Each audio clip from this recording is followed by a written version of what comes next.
Okay, our next writer. Her name is Sandra Marchetti, and she is the author of Confluence, a debut full-length collection of poetry from Sundress Publications. Eating Dog Press also published an illustrated edition of her essays and poetry, A Detail in the Landscape, and her first volume, The Canopy, won Midwest Writing Center's Mississippi Valley Chapbook Contest. Sandy won second prize in Prick of the Spindle's 2014 Poetry Open, and her work appears in, let me take a breath, Subtropics, The Hollands Critic, Sugar House Review, Mid-America Review, Green Mountains Review, Words Without Borders, The Journal, South Dakota Review, Blackbird, Southwest Review, The Rumpus, and even more. Signed copies of her new release, Confluence, are available for purchase tonight. Sandra, please come out.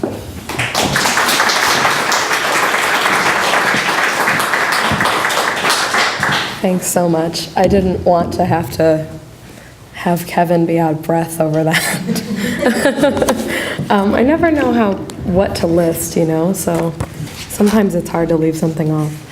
I'm going to read mostly from my new book, which I actually read from at Waterline before a year ago, maybe a little more, while it was in progress. But now it's a book. So thank you. Yes, 5 years in the making to get this thing published. So it's really exciting. So I'm going to read some from there, and then I'm going to read a few new poems.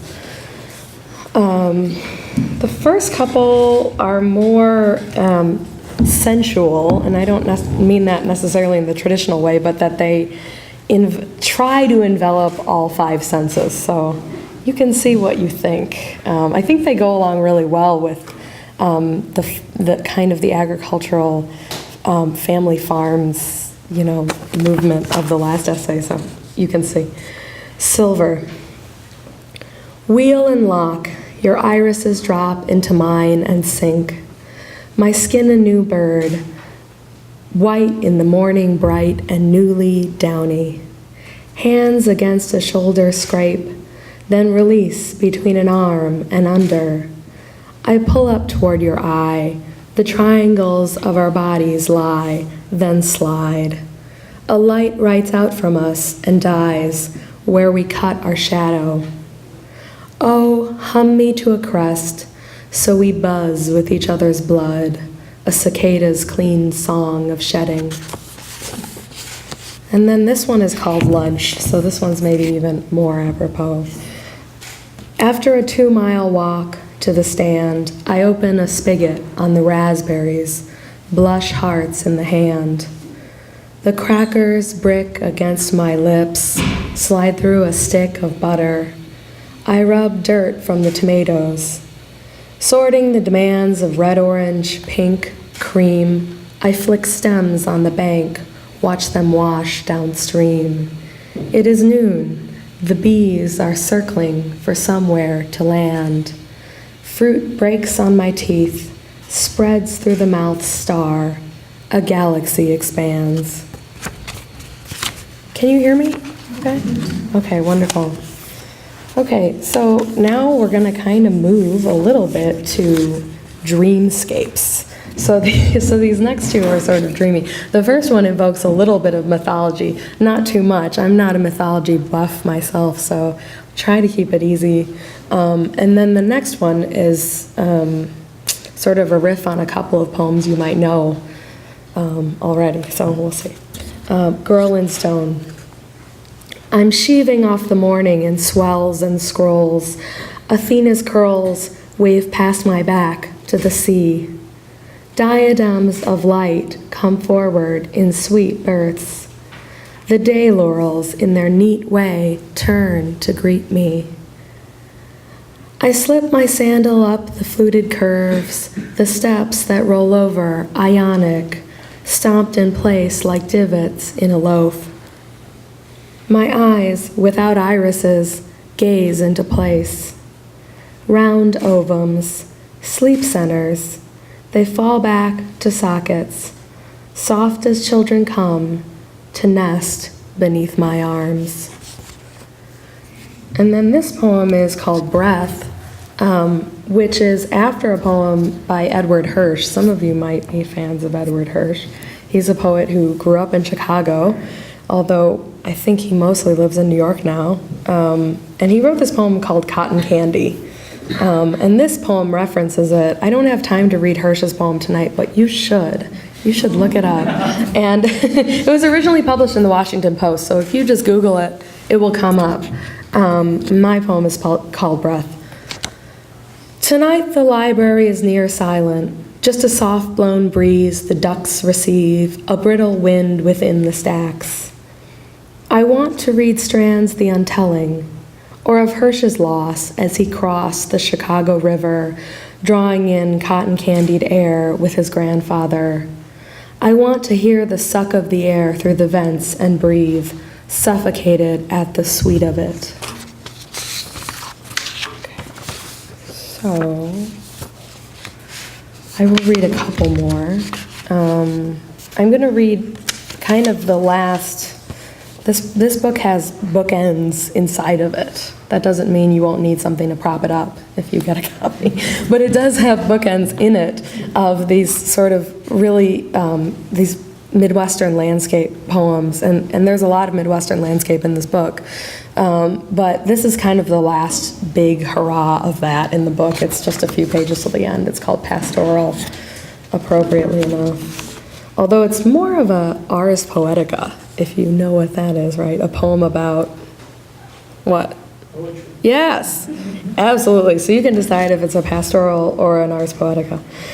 There is a foot on the ground, a caked and kicked up foot and a half. I crunch my boots in for respite, survey the scape where the year's poems were written, harvested, baled up, when the grass seemed preternaturally green and is now a hiding, gnomish weed.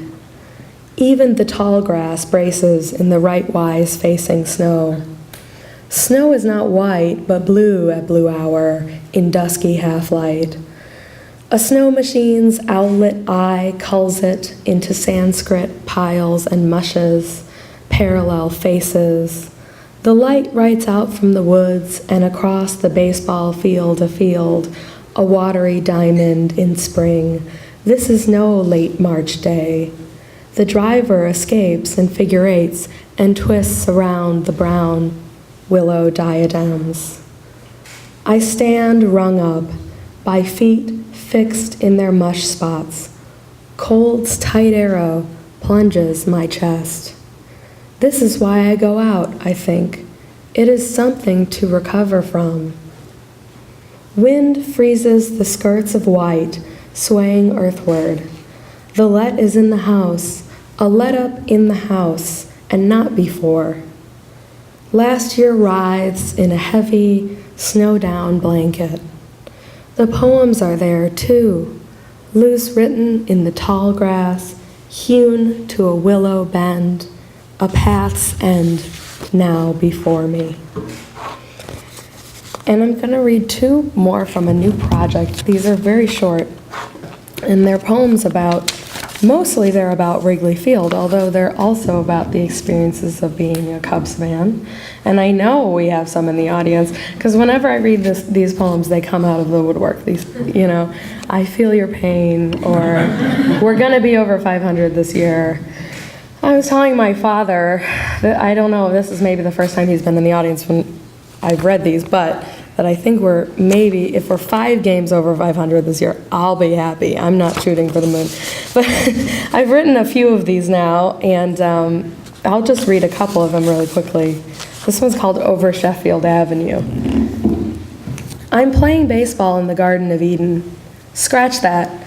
I'm writing baseball in the Garden of Eden, where old cars ride street corner curves in our square city, while vendors hawk peanuts. I'm writing baseball out of the Garden of Eden. Clouds sail the blue-gold lake, a tincture Titian never mastered. Players skim the surface grass in pinstriped cottons. Blue hats, blue socks, blue numbers. I'm writing baseball out of the garden. I touch the field to liquefy it, a prism painted deftly on my eye. I'm writing baseball as it never was, from a Sunday on which we won it all. And then this is the last one called Frame, and it's a sonnet, and you can see if you can pick up on that. I don't know. Tucked in the western grandstand, imagine, Wrigley. A sliver of light, orange-green beams gone between golden arches as scoreboard plates clink in place. The fourth inning haze filters the sun, a yoke yawning itself undone in the upper deck air to curve against each pillar, straining my gaze in aisle 228. My father gripes and wipes his nose through an April game, the team terrible again, yet players lope over this green hill, and our minds agree to rise and clap for them. Thank you.